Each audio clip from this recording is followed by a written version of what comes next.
السلام علیکم۔ کانفیڈنس کی دو قسمیں ہیں، ایک آؤٹر کانفیڈنس، ایک انر کانفیڈنس۔ آؤٹر کانفیڈنس بندے میں دنیاوی چیزوں سے آتا ہے، جیسے کہ اچھی سی گاڑی، بہت سارا پیسہ، اچھا سا گھر۔ انر کانفیڈنس بندے کے اندر موجود ہوتا ہے۔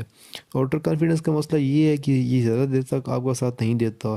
ایک تو دولت آتی جاتی چیز ہے، دولت جا بھی سکتی ہے، اور بالفرض اگر دولت نہ بھی جائے تو بھی ایسا بندہ جس کی کانفیڈنس کی وجہ دنیاوی چیزیں ہیں، وہ اگر اپنے سے امیر یا خوبصورت بندے کو دیکھے گا تو اس کا کانفیڈنس پھر سے کم ہو جائے گا، یعنی اس کا کانفیڈنس صرف ان لوگوں کے لیے جو اس سے کم تر ہیں۔ لیکن اپنے سے بہتر لوگوں میں وہ وہی بے اعتمادی اور اپنے آپ کو کم تر محسوس کرے گا۔ لیکن ایسا بندہ جس کے پاس انر کانفیڈنس ہو، اس بندے کے مزاج پر یہ ساری دنیاوی چیزیں اثر نہیں کرتی۔ کچھ بھی ہو جائے، وہ بندہ اپنی نظروں میں ہمیشہ ٹھیک ہی رہتا ہے، کبھی خود کی نظروں میں گرتا نہیں ہے، اپنے آپ کو ویلیوبل سمجھتا ہے۔ ایسا بندہ حقیقت پسند ہوتا ہے۔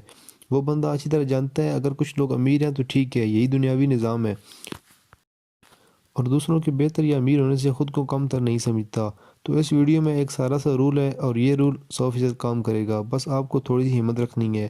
اور اگر آپ اس چینل پہ نئے ہیں تو چینل کو سبسکرائب کر لیں، تاکہ آئندہ اپلوڈ ہونے والی ویڈیو سے آپ استفادہ حاصل کر سکیں۔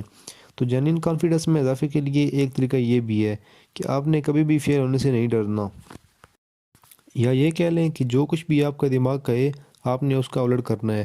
اب اس کا مطلب ہرگز یہ نہیں ہے کہ آپ کا دماغ کہے کہ پانی پیا جائے اور آپ کہیں کہ نہیں پینا۔ ہر کام الٹ کرنے کا مطلب یہ ہے کہ جیسے فرض کر لیں کہ آپ کے گھر میں مہمان آئے ہوئے ہیں، اور آپ کا کانفیڈنس نہ ہونے کی وجہ سے آپ کا دماغ آپ کو ڈرا رہا ہے کہ وہاں جانا، ان کے پاس جا کے باتیں کرنا مشکل ہے، تو آپ اپنے دماغ کی بات ہرگز نہ سنیں، بلکہ وہاں جائیں اور جا کے بیٹھ کے ان سے باتیں کریں۔ وہ کچھ بھی نہیں کہتے۔ کوئی بھی بندہ آپ کے گھر آتا ہے، آپ کا مہمان ہوتا ہے، آپ کو ایک عجیب سی گھٹن فیل ہو رہی ہوتی ہے کہ پتہ نہیں وہ آپ کو دیکھ کے کیا سوچے گا، آپ سامنے جاؤ گے کیا ہوگا، ایک بچوں والا سسٹم۔ اس چیز سے آپ بالکل باہر ہیں، ٹھیک ہے؟ سامنے جائیں، ایک دفعہ جائیں گے شرم آئے گی، دو دفعہ جائیں گے، تین دفعہ جائیں گے، جب آپ اس چیز کے عادی ہو جائیں گے تو آپ کو بالکل یہ چیز فیل نہیں ہوگی۔ جیسے کہ اگر آپ کسی ہوٹل میں کھانا کھانے جاتے ہیں اور کھانے یا پانی میں کوئی چیز گری ہوئی نظر آتی ہے آپ کو، اور آپ کا دماغ کہتا ہے کہ نہیں، شکایت کرنا بڑا مشکل کام ہے، کیوں نہ خاموشی سے پانی نیا منگا لیا جائے۔ یہاں بھی آپ کا دماغ بالکل غلط ہے۔ آپ نے اپنی دماغ کی نہیں سننی، بلکہ ویٹر کو بلا کر شکایت کرنی ہے۔ آخر آپ نے ان کی سروسز کے پیسے دینے ہیں۔ تو اصل میں اس سچویشن کو قبول کریں جس میں آپ خود کو آرام دہ محسوس نہیں کرتے، جس میں جانے سے آپ کو ڈر لگتا ہے۔ اور اگر آپ کانفیڈنس نہ ہونے کی وجہ سے شادی یا دوسری تقریبات میں جانا پسند نہیں کرتے تو آپ وہاں بھی جائیں۔ ٹو کانفیڈنس پانے کے لیے ضروری ہے کہ آپ اپنے آپ کو میدان میں لائیں، اور فیل ہونے سے نہ ڈریں۔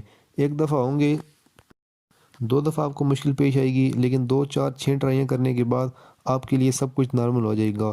جتنا زیادہ آپ یہ کام کریں گے،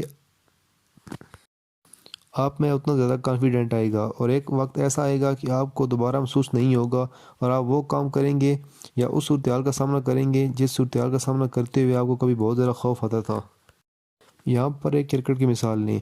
ایک ایسا بیٹسمین جس نے ہمیشہ سپن بولنگ کا سامنا کیا ہو، اسے آپ فاسٹ بولنگ کا سامنا کروائیں تو اسے کبھی نہیں کھیلا جائے گا، بلکہ وہ خود ہی کانفیڈنٹ فیل نہیں کرے گا، کیونکہ فاسٹ بولنگ اس نے کبھی کھیلی نہیں ہے۔ جتنا زیادہ فاسٹ بولنگ کو کھیلے گا، اس کے اندر اتنا ہی کانفیڈنٹ آئے گا۔ حقیقی کانفیڈنٹ کے لیے ضروری ہے کہ آپ اپنے آپ کو پیش کریں، اور چھپے رہنے سے یا بھاگتے رہنے سے مسئلہ حل نہیں ہوگا۔ تو یہ ویڈیو میں نے اصل میں اسی پوائنٹ کے لیے بنائی تھی۔